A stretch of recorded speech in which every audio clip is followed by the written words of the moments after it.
মীর আব্দুল করিম কলেজের অনলাইন ক্লাসের একাদশ শ্রেণীর সকল ছাত্রছাত্রীকে জানাই শুভেচ্ছা। আমি মোহাম্মদ হারুন রশিদ, সহকারী অধ্যাপক, হিসাব বিজ্ঞান বিভাগ, মীর আব্দুল করিম কলেজ, মিরপুর, কুষ্টিয়া। প্রিয় ছাত্রছাত্রীবৃন্দ, আমরা গত ক্লাসে ব্যাংক সমন্বয় বিবরণী কিভাবে করতে হয় এবং ব্যাংক সমন্বয় বিবরণীর বিভিন্ন নিয়ম এবং দুইটা পদ্ধতিতে দুইটা অঙ্ক আমরা করেছিলাম। আজকেও আমরা দুই পদ্ধতিতে দুইটা অঙ্ক করার চেষ্টা করব। আচ্ছা, অঙ্কটা হলো professor Abdul Mutaleb, professor Waliullah, professor Abdul Majid বিশ্বাস ও অন্যান্যদের লেখা বইয়ের 515 পৃষ্ঠায় 18 নম্বর অঙ্ক। এখানে প্রশ্ন আছে, জনাব রহিমের হিসাব বই হইতে 31শে ডিসেম্বর 2018 তারিখে নিম্নলিখিত লেনদেন সম্পন্ন হয়েছে। 1. নগদান বই অনুযায়ী ব্যাংক জমার উদ্বৃত্ত 80,000 টাকা। 5,000 টাকার ইস্যুকৃত একটি চেক পরিশোধের জন্য এখনও ব্যাংকে উপস্থাপিত হয়নি। 10,000 টাকার একটি চেক আদায়ের জন্য ব্যাংকে জমা দেওয়া হয়েছে, কিন্তু ব্যাংক কর্তৃক এখনও আদায় হয়নি। দেনাদার কর্তৃক সরাসরি 15,000 টাকা ব্যাংকে জমা দেওয়া হয়েছে, কিন্তু নগদান বইতে লেখা হয়নি। ইস্যুকৃত চেক ব্যাংক কর্তৃক প্রত্যাখ্যাত হয়েছে 3,000 টাকা। ব্যাংক কর্তৃক লভ্যাংশ আদায় 2,000 টাকা, যা নগদান বইতে লেখা হয়নি। ব্যাংক কর্তৃক ধার্যকৃত চার্জ 100 টাকা এবং ব্যাংক সুদ 200 টাকা, নগদান বইতে লেখা হয়নি। কতে বলা আছে, ব্যাংক বিবরণীতে লেখা হয়নি এইরূপ লেনদেনের তালিকা তৈরি করো। ব্যাংক বিবরণীতে লেখা হয়নি এইরূপ লেনদেনের তালিকা তৈরি করতে হবে। তাহলে আমরা তালিকা তৈরি করব।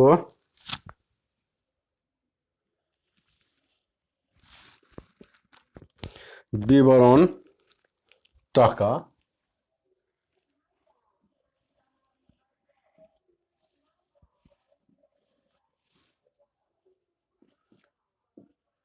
বিবরণ টাকা 18 নম্বর অঙ্ক। ক, প্রশ্নটা ছিল ব্যাংক বিবরণীতে লেখা হয়নি। ব্যাংক বিবরণীতে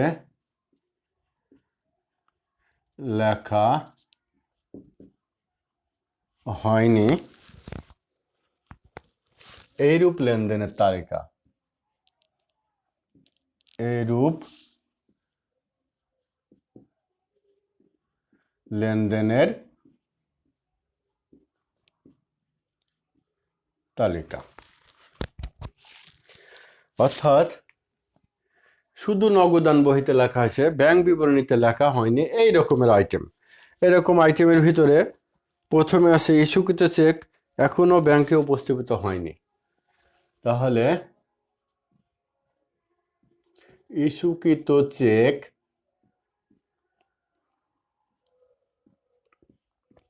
ব্যাংকে উপস্থাপিত হয়নি। টাকা ছিল কত? 5,000। এরপরে আদায়ের জন্য জমাকৃত চেক ব্যাংক আদায় হয়নি। আদায়ের জন্য জমাকৃত চেক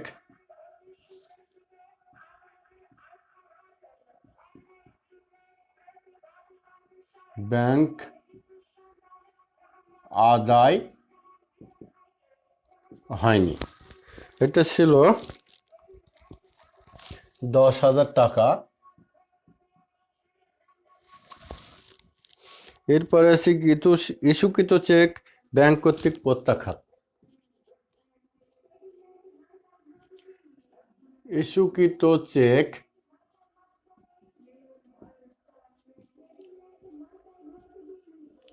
ব্যাংক কর্তৃক প্রত্যাখ্যান 3000। তাহলে মোট হচ্ছে কত? মোট হচ্ছে 18,000। তাহলে আমাদেরকে যে তালিকাটা তৈরি করতে বলছে, এখানে প্রশ্নটা ছিল কি ব্যাংক বিবরণীতে লেখা হয়নি, অর্থাৎ শুধুমাত্র নগদানে লেখা হয়েছে। ব্যাংকে যেগুলো লেখা হয়েছে সেগুলো কিন্তু এখানে আসবে না।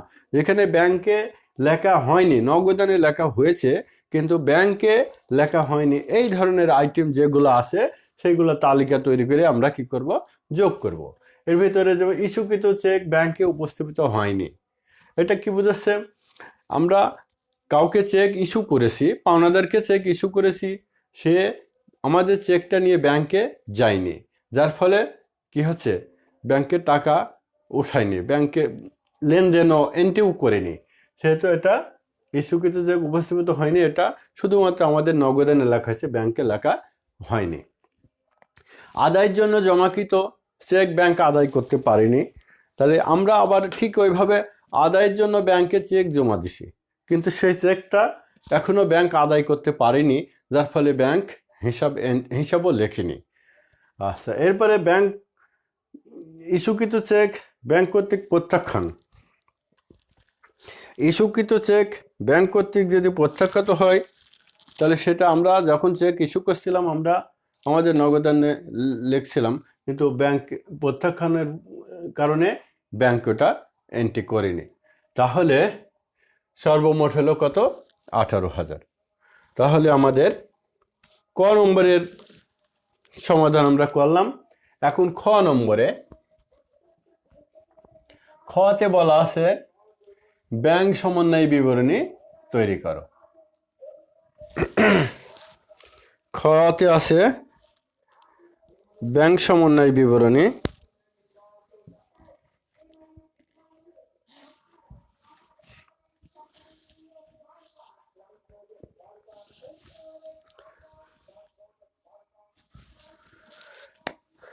আমরা লিখব খ,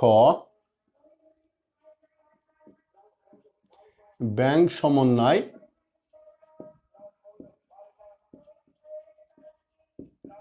বিবরণী, বিবরণ টাকা টাকা।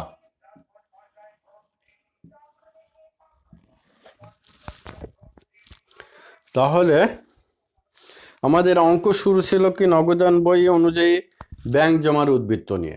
তাহলে আমরা প্রথমে লিখব নগদান বই অনুযায়ী ব্যাংক জমার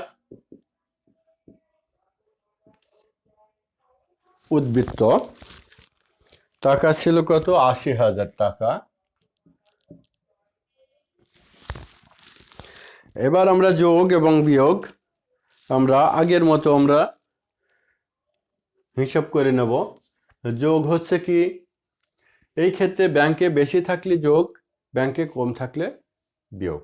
যে আইটেমের দ্বারা আমরা বুঝবো যে ব্যাংকে টাকা বেশি আছে সেটা যোগ করব, আর যে আইটেমের দ্বারা আমরা দেখব ব্যাংকে কম আছে সেটা আমরা বিয়োগ করব। তাহলে যোগের আইটেমের ভিতরে যোগ,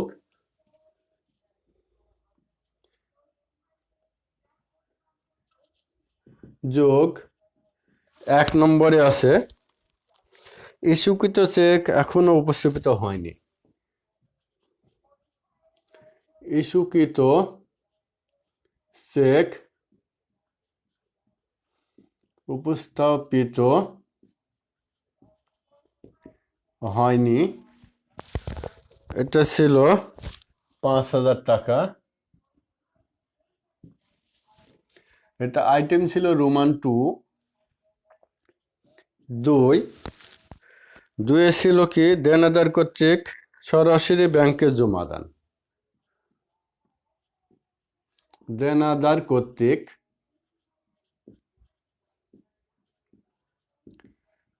সরাসরি ব্যাংকে জমা দান, এটা আইটেম ছিল হলো 4 রোমান 4, টাকা ছিল 15,000। 3 ইস্যুকৃত চেক প্রত্যাখ্যান। ইস্যুকৃত চেক প্রত্যাখ্যান 5 নম্বর আইটেম ছিল। এখানে টাকা ছিল 3000।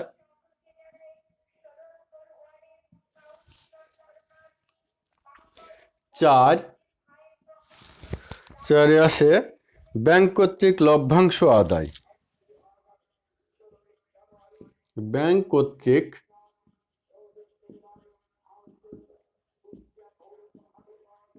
লভ্যাংশ আদায়।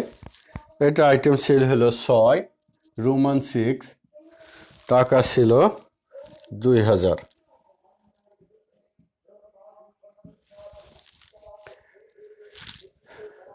5 ব্যাংক কর্তৃক মঞ্জুরিকৃত সুদ।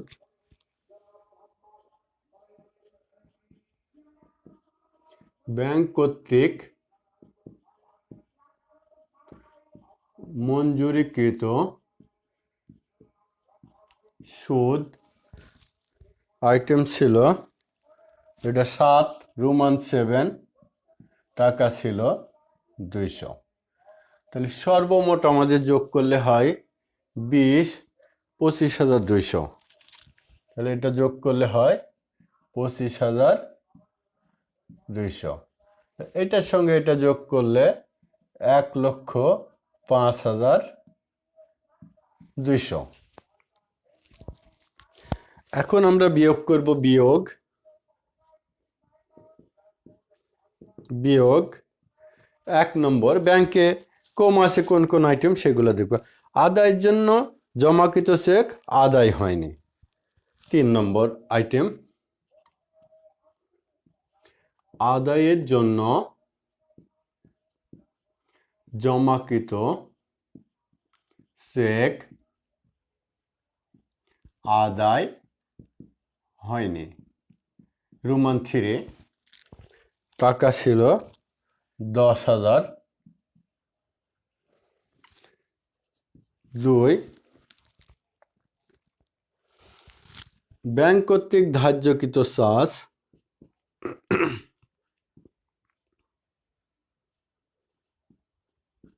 ব্যাংক কর্তৃক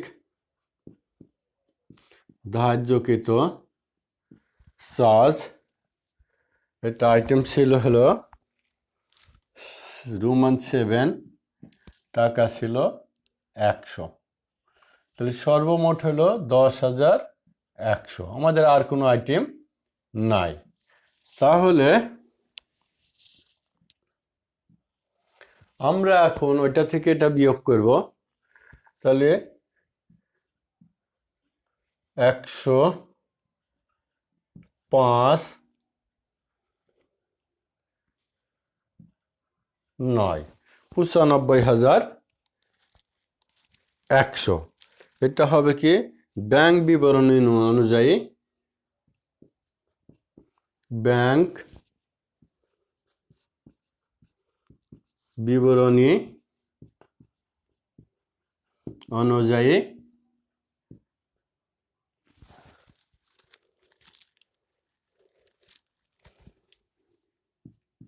ব্যাংক জমার উদ্বৃত্ত।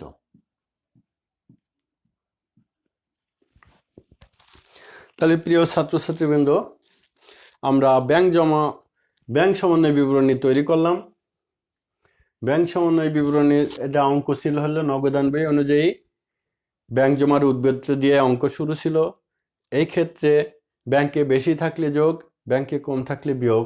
তাহলে যোগ হয়েছে কি ইস্যুকৃত চেক ব্যাংকে উপস্থাপিত হয়নি 5,000, দেনাদার কর্তৃক সরাসরি ব্যাংকে জমাদান 15,000, ইস্যুকৃত চেক প্রত্যাখ্যান 3,000, ব্যাংক কর্তৃক লভ্যাংশ আদায় 2,000, ব্যাংক কর্তৃক মঞ্জুরিকৃত সুদ 200। তাহলে সর্বমোট হয়েছে 25,200। তাহলে 80,000-এর সঙ্গে 25,200 যোগ করলে যোগফল হয় 1,05,200। এখন আমরা কি করব? বিয়োগ। ব্যাংকে কম আছে যে আইটেমগুলো, সেই আইটেমগুলো আমরা বিয়োগ করব। তাহলে এই বিয়োগের ভিতরে প্রথমে আছে আদায়ের জন্য জমাকৃত চেক আদায় হয়নি 10,000, ব্যাংক কর্তৃক ধার্যকৃত চার্জ 100, আর কোনো আইটেম নাই। আমরা এই দুইটা যোগ করলে 10,100। 1,05,200 থেকে 10,100 বিয়োগ করলে আমাদের এখানে হয় 95,100। তাহলে আমরা এখানে লিখব ব্যাংক বিবরণী অনুযায়ী ব্যাংক জমার উদ্বৃত্ত 95,100। এখন আমরা এখানে আচ্ছা, গতে বলা আছে এখানে গতে বলা আছে 4, 5, 6, 7 এইগুলার জাবেদা করো। 4, 5, 6, 7, 4, 5, 6, 7 চারটা জাবেদা করতে বলছে। আচ্ছা, আমরা তাহলে জাবেদার ঘর কাটবো। জাবেদার ছক আমরা এদিকে করব।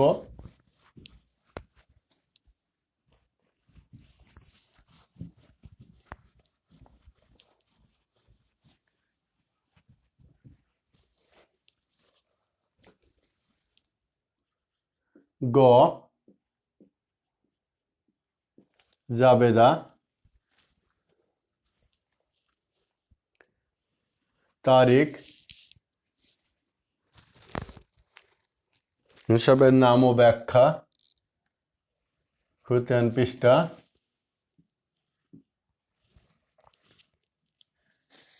Debit credit. তারিখ, হিসাবের নাম ও ব্যাখ্যা, জাবেদা পৃষ্ঠা, ডেবিট ক্রেডিট। এই পেলাম আমাদের জাবেদা ছক। এখন আমাদের প্রথম ছিল কত? 4 নম্বর আইটেম। 4 নম্বর আইটেমে বলা ছিল কি, দেনাদার কর্তৃক 15,000 টাকা ব্যাংকে জমা দেওয়া হয়েছে, যা লেখা হয়নি। তাহলে এখানে আমরা তারিখের ঘরে এখানে আমরা লিখতে পারি তারিখের ঘরে ক্রমিক নম্বরটা 4। তাহলে দেনাদার কর্তৃক সরাসরি ব্যাংকে জমা দিলে জাবেদা হয় কি, ব্যাংক হিসাব ডেবিট, দেনাদার হিসাব ক্রেডিট। সাধারণ জাবেদা ব্যাংক হিসাব ডেবিট, দেনাদার হিসাব ক্রেডিট। টাকা ছিল 15,000। যেহেতু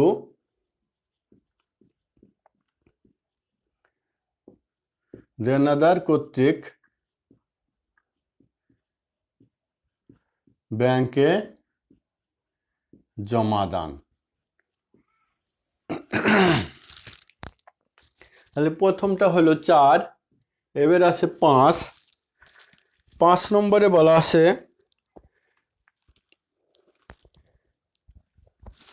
5 নম্বরে বলা আছে ইস্যুকৃত চেক ব্যাংক কর্তৃক প্রত্যাখ্যাত হয়। ইস্যুকৃত চেক ব্যাংক কর্তৃক প্রত্যাখ্যাত হয়।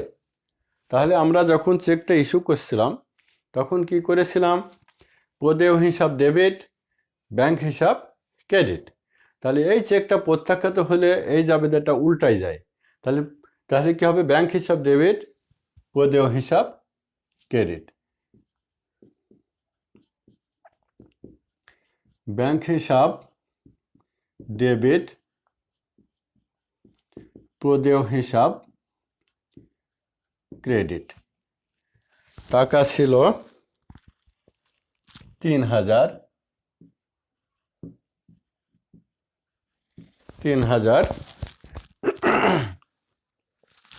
ব্যাখ্যায় লিখব ইস্যুকৃত চেক প্রত্যাখ্যাত হলো। এই গেল 5। এবার আসি আমরা 6। 6-এ বলা আছে ব্যাংক কর্তৃক লভ্যাংশ আদায় 2,000 টাকা। ব্যাংক কর্তৃক লভ্যাংশ আদায়। তাহলে এখানে আমাদের জাবেদা হবে কি, ব্যাংক হিসাব ডেবিট, লভ্যাংশ আয় হিসাব ক্রেডিট। তাহলে ব্যাংক হিসাব ডেবিট, লভ্যাংশ আয় হিসাব ক্রেডিট। টাকা ছিল 2000, 2000। তাহলে আমরা ব্যাখ্যা লিখব, ব্যাংক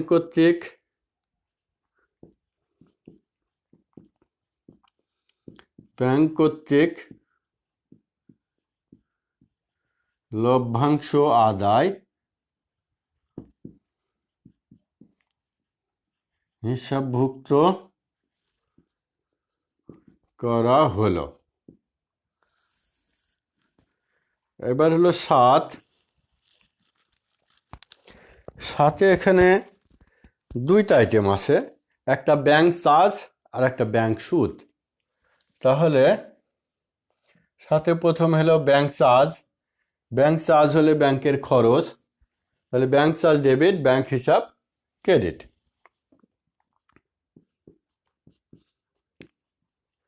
ব্যাংক চার্জ হিসাব ডেবিট, ব্যাংক হিসাব ক্রেডিট। কত ছিল? 100 টাকা। 100 টাকা। যেহেতু ব্যাংক চার্জ হিসাবভুক্ত করা হলো। এরপরে আছে কি, ব্যাংক কর্তৃক মঞ্জুরিকৃত সুদ। তাহলে ব্যাংক হিসাব ডেবিট,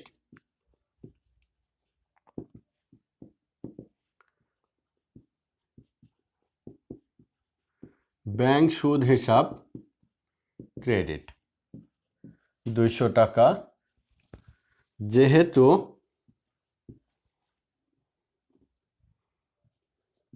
ব্যাংক সুদ মঞ্জুর করিল। তাহলে আমাদের জাবেদা শেষ। তাহলে আমাদের যে 4টা আইটেম ছিল জাবেদার জন্য, এই জাবেদাটা মানে এখানে আলাদা কোনো জাবেদা নয়, আমরা সাধারণ জাবেদা যেগুলা করেছি বিভিন্ন অঙ্কের মধ্যে বিভিন্ন সমস্যায় আমরা ওই সাধারণ জাবেদা আবার পাবো। যেমন নগদান বহির ভিতরে পাবো, হ্যাঁ, নগদ প্রদান জাবেদার ভিতর পাবো, নগদ প্রাপ্তি জাবেদার মধ্যে পাবো, ব্যাংক সমন্বয় বিবরণীর ভিতরে পাবো। এরকম বিভিন্ন অঙ্কের ভিতরে সাধারণ জাবেদার কিছু কিছু অংশ থাকবে। এগুলো প্রথমের অঙ্ক আমাদের ভুলে গেলে চলবে না, ওইগুলো অনুসারেই কিন্তু করতে হবে। তাহলে আমাদের প্রথম আইটেম ছিল কি, যে দেনাদার কর্তৃক সরাসরি ব্যাংকে জমাদান। দেনাদার কর্তৃক সরাসরি যদি ব্যাংকে জমাদান করা হয় তাহলে আমাদের জাবেদা হয় কি, ব্যাংক হিসাব ডেবিট, দেনাদার হিসাব ক্রেডিট, যেহেতু দেনাদার কর্তৃক সরাসরি ব্যাংকে জমা দেওয়া হলো। তারপরে আইটেম কি, ইস্যুকৃত চেক প্রত্যাখ্যাত হলো। কাউকে যদি আমরা চেক ইস্যু করি তাহলে আমরা কি করি, সেখানে পাওনাদার হিসাব বা পদেয় হিসাব ডেবিট, ব্যাংক হিসাব ক্রেডিট। কিন্তু সেই চেকটা যদি প্রত্যাখ্যাত হয়ে যায় তাহলে আমাদের ব্যাংকে টাকা নাই, অর্থাৎ ব্যাংক আমাদের টাকা তার দিতে পারিনি। তাহলে আমরা যে লিখেছিলাম ব্যাংক ক্রেডিট করি, সেই আইটেমটাকে আমরা আবার কি উল্টায় দিতে হয়। তাহলে সেখানে আমরা ব্যাংক হিসাব ডেবিট, পদেয় হিসাব ক্রেডিট। তাহলে ইস্যুকৃত চেক প্রত্যাখ্যাত হলো।